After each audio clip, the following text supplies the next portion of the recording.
Malaysia kita punya, kita jaga sama-sama. Cintai Malaysiaku, kita jaga kita. Denyut nadi suara rakyat bergema di channel ini. Jangan lupa tekan butang subscribe, like dan share. Salam sejahtera Malaysia, denyut nadi suara rakyat bergema di channel ini. Berita terkini yang menggemparkan seluruh Malaysia baru saja diterima daripada malaysiakini.com. Bertajuk tinjauan pendapat minta Anwar gugur Zahid dari kabinet. Diterbitkan 11 Oktober 2023 jam 6.24 petang. Berita penuh. Sejak beberapa minggu ini, desas-desus bertiup kencang mengenai rombakan kabinet pimpinan Perdana Menteri Datuk Seri Anwar Ibrahim. Bagaimanapun, Anwar berkata dia belum membuat keputusan berhubung rombakan kabinet kerajaan perpaduan seperti yang sedang hangat diperkatakan oleh sesetengah pihak pada ketika ini. Apapun, kematian Allahyarham Salahuddin Ayub pada Julai yang lalu telah membuat kekosongan jawatan Menteri Perdagangan Dalam Negeri dan kos sara hidup yang kini perlu diisi. Malaysia kini telah membuat satu tinjauan rambang di sekitar Lembah Klang untuk mengetahui pendapat-pendapat mengenai menteri mana yang perlu diganti atau menteri mana yang perlu dikekalkan atau menteri mana yang dibawa masuk ke dalam kabinet. Timbalan Perdana Menteri Ahmad Zahid Hamidi adalah yang paling kerap disebut sebagai menteri yang patut digugurkan daripada barisan jemaah menteri. Sementara itu, ramai menyambut baik prestasi Menteri Belia dan Sukan iaitu Hannah Yeoh, Menteri Pengangkutan Anthony Loke dan Menteri Pertahanan Muhammad Hassan. Katanya, saya minta maaf, tetapi saya bukan peminat tegar dia iaitu Zahid, kata seorang pelajar Institut Pengajian Tinggi IPT yang hanya mahu dikenali sebagai Akshan dari bawah. Rakan pelajarnya pula iaitu Thuraya juga berkata Zahid Hamidi mempunyai beban politik yang perlu dipikul susulan daripada pertuduhan rasuah terhadap Presiden UMNO pada ketika ini itu. Dia mempunyai cerita latar belakang yang tidak baik untuk negara kita. Orang luar tahu mengenainya, katanya dalam kenyataan tersebut. Tambahnya lagi, saya juga ingin mengkritik Perdana Menteri kita sendiri. Kenaikan kos sara hidup dan gaji tidak mencukupi. Isu pengangguran diabaikan, katanya. Tambahnya lagi, perkara-perkara ini tidak baik dan dia berkata dia akan meningkatkan ekonomi kita. Tapi saya melihat bahwa ia masih dalam keadaan buruk, kata Thuraya. Sementara itu, juruteknik IT pula iaitu Farid Manan turut tidak berkenan dengan Zahid.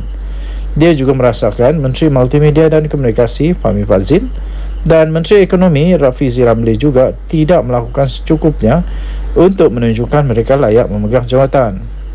Manakala peniaga Siva Guru Krishna pula mencadangkan agar Zahid dan rakannya dalam UMNO, Menteri Jabatan Perdana Menteri Azalina Osman Said perlu dibuang daripada kabinet. Mungkin mereka sedang melakukan kerja mereka, tapi saya tidak pernah mendengar apa-apa daripada mereka, katanya. Dalam pada itu, eksekutif iaitu Peter John pula memberitahu Presiden Amanah Muhammad Sabu kelihatan lebih cemerlang ketika dia berkhidmat sebagai Menteri Pertahanan ketika pentadbiran PH pada 2018 hingga 2020. Sekarang tiada berita mengenainya sebagai Menteri Pertanian. Apa yang dia buat? Soal Peter. Lim Tun Chai yang bekerja sendiri turut menuding jari menyoal keberkesanan Menteri Dalam Negeri Saifuddin Nasution Ismail dan Menteri Perpaduan Negara Aaron Agodagong.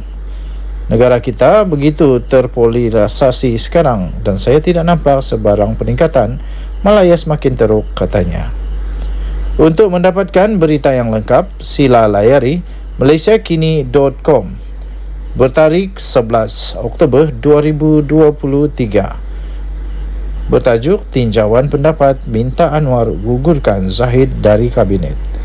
Denyut nadi suara rakyat bergema channel ini. Kita jumpa lagi. Bye bye.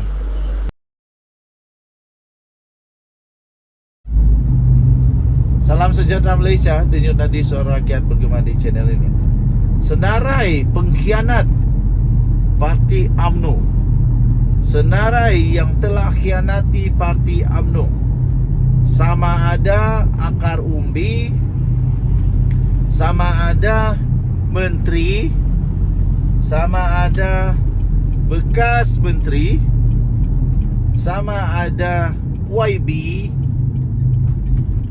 sama ada orang biasa, sama ada berpangkat Datuk Sri kah, Tan Sri kah, ataupun hanya dipanggil sebagai Tuan. Sama ada yang bergelar ulama dalam UMNO atau tidak. Tapi yang pasti senarai pengkhianat tetap ada. Itulah yang telah itulah yang telah dimaklumkan sendiri oleh Ahmad Zahid Hamidi di dalam wawancara yang telah baru saja selesai, yaitu beliau kata ada banyak, terlalu ramai yang mengkhianati parti sebenarnya.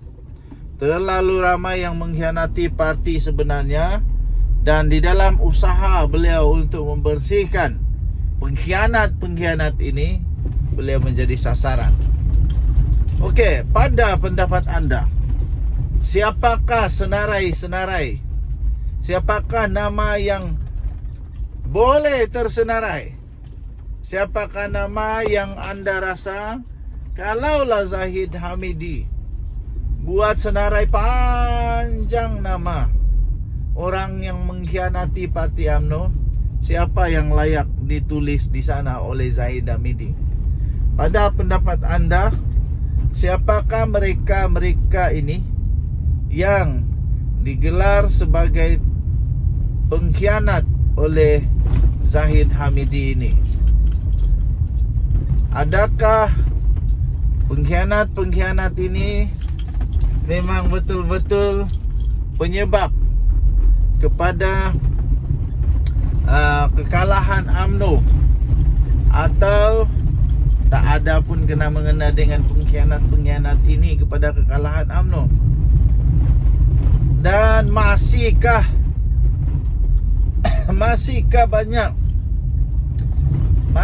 ramai yang masih lagi pengkhianat parti dalam UMNO, yang masih dalam UMNO?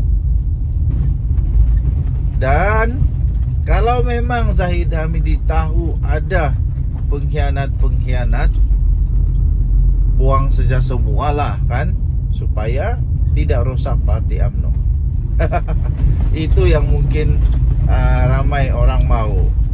Okey. So dia kata bukan mudah untuk mengendalikan sebuah parti yang dilemahkan daripada dalam. Dan kita tahu beberapa parti yang menjadi dasar bagi menanamkan kebencian kepada kita, kata beliau. Pada waktu yang sama, menggunakan pengkhianat dalaman ini untuk memecah belahkan parti dari dalam. Dan ini cukup sukar dan tidak mustahil untuk kita bangkit semula. Jelas daripada pilihan raya kecil selepas PRU 15, kita memperoleh kejayaan, katanya. Walaupun di dalam PRN kita tahu musuh politik kita menggunakan kaedah 3R, dan mereka menggunakan pelbagai muslihat kepada parti-parti berkenaan, membalingkan dan mencemarkan imej kita, katanya. Apatah lagi, saya sendiri menghadapi 87 dakwaan sengaja merosakkan imej saya kerana kaedah untuk merosakkan sesebuah organisasi itu adalah mencemar dan mengaibkan pemimpin, katanya. Jadi tuan-tuan dan puan-puan yang dihormati sekalian, itu antara jawapan Zahid Hamidi dalam wawancara itu yang anda sendiri boleh baca di hmetro.com.my bertajuk terlalu ramai, pengkhianat hianati parti. Okey, jadi siapakah senarai yang bakal akan ditulis oleh Zahid Hamidi kalau ditanya dan diminta senarai-senarai pengkhianat parti UMNO? Okey, jadi anda boleh buat teka-teki, kita boleh buat teka-teki siapa sebenarnya yang layak jadi pengkhianat, yang layak untuk dimasukkan di dalam senarai pengkhianat parti UMNO. Okey, jadi memang agak mengejutkan nanti kalau ada nama-nama yang tersenarai. Denyut nadi suara rakyat bergema di channel ini. Jangan lupa tekan butang subscribe, like dan share. Malaysia kita punya, cintai Malaysia ku, kita jaga kita. Kita jumpa lagi. Bye bye.